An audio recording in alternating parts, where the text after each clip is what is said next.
Hi, Misha here. I got another story time for you. Wanted to talk about buying military surplus, or Milsurp, CNR older guns from usually World War I or World War II. And this gun is a great example of kind of what I say in my auctions about these guns are sold as is, with an unknown history. This is a typical Japanese Type 99 Arisaka in 7.7 millimeter, mid-war production. Notice it's kind of a transitional. We have the full-length upper handguard, but we have the PEEP rear sight fixed and the unprotected front sight. We have the simplified barrel band without the lug for the monopod. Still have the fuller grooves in the stock and the small recoil lug. Have the metal butt plate. Has a plumb shape to the bolt handle still, and it has a somewhat crudely welded, but still kind of a little machined safety. All serial numbers do match, which would be on one of these: receiver, bolt, safety, firing pin, extractor, and bayonet / barrel band. This would never have had a cleaning rod. It was made right after they got rid of them. I'll point this at you. You see how the spot for it was plugged in the stock. A neat transitional gun. Even has a mostly intact chrysanthemum, at least not totally scrubbed off. When it came to me, it had this leather sling on it, which is a reproduction, I am sure, but a nice one. And best of all, it's from one of the rarer factories. This is in Aizawa. Aizawa only made 60,000 Type 99s during the war. They made 10,000 in Series 4, the first 10,000. Then they made another 50,000 as the first half of Series 9. Howa would make the second half. So, this came in to me in June as part of a nice collection of guns that I've been selling on. When it came, it still had a good bit of original, at least apparently original Cosmo line in the bolt, also in the bore, which made it hard to look down because it was gloops of Cosmo. But from what friends could tell me, the bore looked really good rifling. Chances are, maybe shot very little to none. So with that in mind, I put it up and sold it as a matching Aizawa. Started off pretty low bid, like $300, let the market do its thing, and shipped it off, and that was that. So why is it back here? Well, it's that unknown history aspect. Even though by all appearances it's a great gun, it has one major issue. Is it the bolt? Nope. Magazine follower holds open as it should. Trigger works. Cocks, safety, works.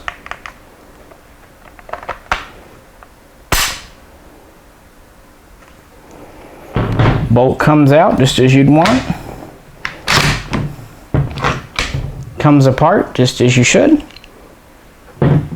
See, very greasy. Yeah. Firing pin tip's good. Got the spring in it, but it's, yeah, so like I said, guys, it looks basically lightly to even unused. So a lot of these later war guns weren't.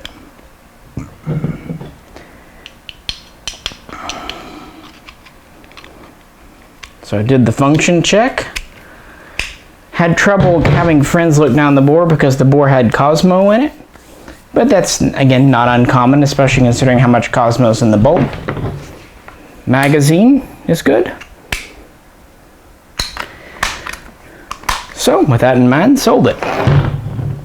And 2 months later, the new owner called me saying he had bought a few of these back in June and just got around to checking this out, and it had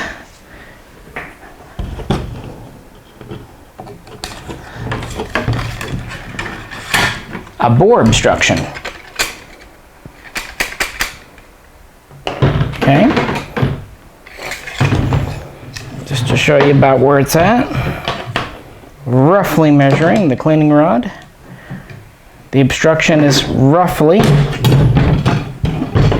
here past the chamber. And I thought, well, that's unfortunate. I made sure it wasn't asking me, sure it's just not old packed Cosmo or maybe an old piece of paper.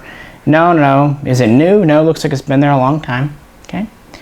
So, well, it could be a broken off case. Sometimes these old cases, people go to shoot them, especially when there's Cosmo in the barrel. They'll break off the front of the case and it'll get stuck in there. Or maybe it was a squib bullet. Maybe they were a reloader and a bullet went. Young kid, nice guy. I said, just send it back. We'll check it out. I get my gunsmith to look it over. So he did. Got it back, good shape. Gave it to my gunsmith. He was out of town. He's works for the government as an armorer. He got around to it. He was there. He got a rod that was about 30 caliber, so just a little bit smaller than this bore diameter. I was trying to push it out, and he bent his steel rod. Okay. So next up, he soaked it in PB Blaster and WD-40, thinking it was just kind of in there. And they could see daylight through the barrel, like a pinprick, but it was obviously obstructed. And he called me, I just can't get this out. I don't know what it is. I would like to, pull the barrel because it's up here, so you couldn't really see a lot looking in through here. I said, well, understand it's an Arisaka, and we don't want to get into it too deep, so don't spend a lot of time, aka money, doing this. But I could tell it was bugging him. He couldn't figure out what it was, and he's one of those guys that he has to, once a project starts, he's got to figure it out. And I basically said, you just want to take it off to see what it is, don't you? And he's, yeah, okay, cool, do it. So he took it, unscrewed the barrel, and it's welded. The only real evidence, if you feel the chamber, is a little bit of burring in there. What that is, when they took the arc welder, put it in, and then drug it out, they kind of drug it across the chamber. See, I felt this, not when I sold it, but when I got it back, I felt what the customer was saying about a little bit of burr there. I thought that was from someone trying to pry a case out. That's why I thought it was maybe a broken off case. Broken shells are a very common thing with military guns. No, they put a plug of weld. Why? Well, unknown history. Obviously that wasn't done in Japan. And it was done to a gun that had seen a very low round count. And a gun that was very clearly not a trainer. And it was done a long time ago just based on the coloration of the weld and the fact that the Cosmo was kind of around it and hiding it. It just wasn't a new thing. We don't know why someone did this. We can guess. Arisakas had a reputation as being dangerous in the 40s and 50s, so a lot of GIs who brought them home never fired them. Now part of this was there was a lot of training rifles that got brought home, and since they couldn't, the training rifles are very clearly written in Japanese on the stocks, hey, don't fire these with live ammo, but of course GIs couldn't see that. But those were all in 6.5 and looked like Type 38s. So our best guess is someone was afraid of this being shot. Maybe he hung it over his mantle. I don't know. So to make sure no one could shoot it, couldn't even chamber around, he put a plug of weld in the barrel. It's also possible he misunderstood DWAT. Someone might have told him thinking more submachine guns, a lot of machine guns came home from the war without paperwork, and so people would DWAT them. Maybe he thought all bring back guns that didn't have papers needed to be DWATted. You don't know. And that just goes to show you, I've sold a bunch of surplus guns. This is the first time this has ever happened to me. I asked my gunsmith, have you ever seen this before? And he said no. It's the first time for him, and he's been in the business nearly 50 years. This is a first for us. Kind of goes to show you that even when you think you've seen it all, new things crop up. So what do you do in this situation? I mean, these guns, surplus, are always sold as is. This didn't come from Century Arms. This gun probably changed hands half a dozen times throughout the 60s and 70s. I know it was in that other person's collection since at least the 90s. Who knows how many people have had this and never tried to chamber around? Because of it being in a Zawa, people would probably buy these not for shooting, but for collecting. So it's kind of funny. I wonder how many other people have surplus guns not knowing there's something like that wrong with them. It's kind of fun. And you also have to wonder, where does ultimate responsibility lay? And it really is with no one, because when you buy these guns, you're paying essentially surplus scrap metal prices. You're buying a used gun. It's kind of like buying a car from the junkyard. It may run, it may not, but you're not paying full price. Now, since the customer has been real nice and I don't wish to give him a bad taste, we'll work something out. But I just thought this was an interesting thing to show because it's just such a weird thing. But this does happen with surplus all the time on a lesser extent. I get a lot of these with bad springs or missing springs. A lot of surplus guns come in missing a screw. And I also get broken or damaged firing pins quite frequently.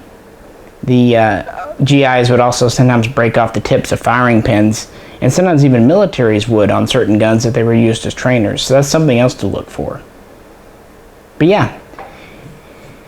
And the customer basically said, well, he bought it for me, so he was kind of amazed that there was a problem. And I'm like, man, I'm just human too. And obviously I can't see down the barrel myself, and everyone thought it was plugged with Cosmo. But just because you buy it from a known source, this stuff can happen to any of us.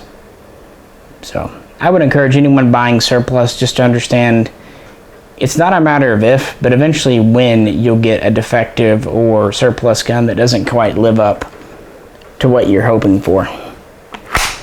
It's a shame too, because of this being an otherwise matching gun and a rare make. I haven't decided what to do with it yet.